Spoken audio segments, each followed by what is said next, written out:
හැමෝටම ආයිබුවන් කියලා පටන් ගන්නම්. හැමෝටම මම හිතනවා මේ මම කියන දේ වැදගත් වෙයි කියලා. අපි ජීවිත කාලෙම හොයන්නේ සතුට. ඒක ඔයාලා හැමෝම දන්නවා.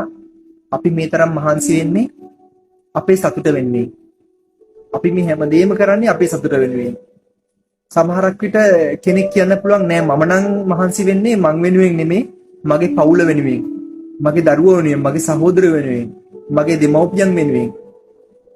ඒ කොහොම කිව්වත් ආයෙත් පාරක් මම කියනවා අපි මහන්සි වෙන්නේ අපේම සතුට වෙනුවෙන්. මොකද එයාලා සතුටින් ඉන්න එක තමයි අපේ සතුට.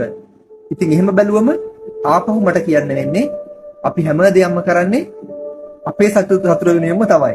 හරි. දැන් මම කියන්න ආවේ මේ දැන් ඔයාලට ගොඩාක් වැදගත් වෙන දෙයක්. සමහරක් විට මීට කලින් ඔයාලා මේ ගැන අහලා ඇතුවත් ඇති නැතුවත් ඇති. කෙසේ වෙතත් මම කියන දේ ඔයාලා එකපාරක් උත්සාහ කරලා බලන්න. ඊට පස්සේ ඔයාලට පුළුවන් තීරණයක් ගන්න. ඉතින් මම මේ කියන්නේ පොතකින් පතකින් බලලා නෙමෙයි. මමම අත්දැකපු දෙයක්, මමම අත්හදා බලපු දෙයක්. ඒක නිසා ආදරයෙන් මතක් කරනවා. උත්සාහ කරලා බලන්න. ඉතින් මොකද්ද මම මේ කියන්නේ යන්නේ? අපේ සතුට නැති වෙන දෙයක් තියෙනවා. අන්න ඒ දේ පෙන්නලා දෙන්න තමයි මට ඕනේ ඇත්තටම. ඒ අපි නොදැනුවත්ව කරන දෙයක්. මම මෙහෙම කෙලින්ම කියන්නම්. අපි කරන වැරද්දක් තියෙනවා. අපි නිතරම ලොකු නීතිමාලාවක් හදාගෙන තියාගෙන ඉන්නවා අපේ ඇතුලෙන් අපේ ජීවිතයේ මේ දේවල් මෙසේ සිද්ධ විය යුතු නැහැ කියලා. ඒ කියන්නේ උදාහරණයක් මම කියන්නම්. මම උදාහරණ කිහිපයක් දෙන්නම්. මට කවදාවත්ම පාඩුවක් සිද්ධ වෙන්න බෑ. Rule number 1. Rule number 2. මට කවදාවත් කාගෙන්වත් නින්දාවක් අපහාසයක් සිද්ධ වෙන්න බෑ. එහෙම විය යුතු නැහැ. ඊට පස්සේ රූල් නම්බර් 3.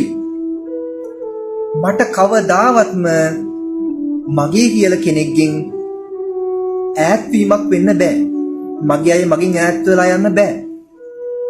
ඉතින් මේ වගේ තව 4 5 6 වශයෙන් මට ගොඩාක් කියන්න පුළුවන්. මට කවදාවත් අසනීපයක් වෙන්න බෑ. මගේ කෙනෙක්ට කවදාවත් අසනීපයක් වෙන්න බෑ. එතකොට මට කවුරුවත් වංචා කරන්න බෑ. කිසිම කෙනෙක්ට මම රැවටෙන්න බෑ මම. එහෙම විය යුතු නැහැ. ඊට පස්සේ කවදාවත් මගේ ආදරය නිසා හරි මට වේදනාවක් එන්න බෑ. ඉතින් මේ වගේ මට කවදාවත් පාඩුවක් කලාපයක් සිද්ධ වෙන්න බෑ. ඉතින් මෙන්න මේ වගේ තමන් හදාගෙන තියන් ඉන්නවා නීතිමාලාවක්. ඉතින් මේ නීතිමාලාවට අනුව වැඩේ වෙන්නේ නැති වුනහම අපිට ලොකු වේදනාවක් දුකක් ඇති වෙනවා. අපේ සතුට පලාලා යනවා.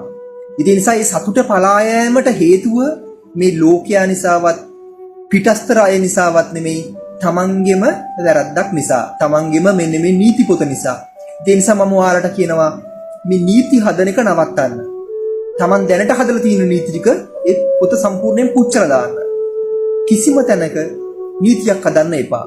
කිසිම තැනක කිසිම විදියකින් තමන්ගේ ජීවිතේ පිටපතක් ලියන්න එපා. මෙය මෙසේ සිද්ධ විය යුතුයි. මගේ අනාගතය මෙසේ විය යුතුයි කියලා තමන් සාමාන්‍ය සැකිල්ලක් හදාගත්තට වැරද්දක් නෑ. ඉගෙන ගන්න කෙනෙක්ට මම ડોක්ටර් කෙනෙක් වෙනවා කියන එක ඒ හොඳයි, ඒ අරමුණ.